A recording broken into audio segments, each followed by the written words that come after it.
Osim sportista koji se uveliko pripremaju za olimpijadu u Riju 2016. godine, i Maruška Topalović iz Preljine kod Čačka vredno radi na osmišljavanju nastupa našeg olimpijskog tima. Njene marame i kravate sada već tradicionalno nose naši najuspešniji sportisti. Ponosna je što su u njenom studiju izrađene i kravate koje je naručio predsjednik Rusije Vladimir Putin.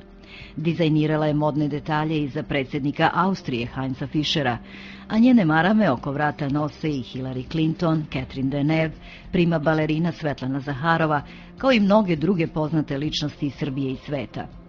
Ambasador Indonezije Samuel Samson izuzetno poštuje njen rad koji promoviše i u svojoj zemlji.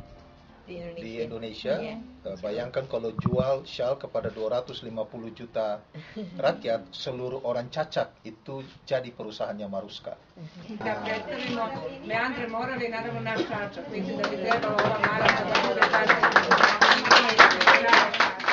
Da biste uspeli u Srbiji, potrebna vam je velika ljubav prema poslu, porodici, ovoj zemlji i onima koji žive u njoj, kako biste smogli snage da ovde opstanete, uprkos tome što biste u inostranstvu potencijalno imali mnogo veće šanse za uspeh, smatra Maruška, inače i dobitnica nagrade Cvet uspeha za ženu zmaja i predsjednica Udruženja poslovnih žena u Čačku.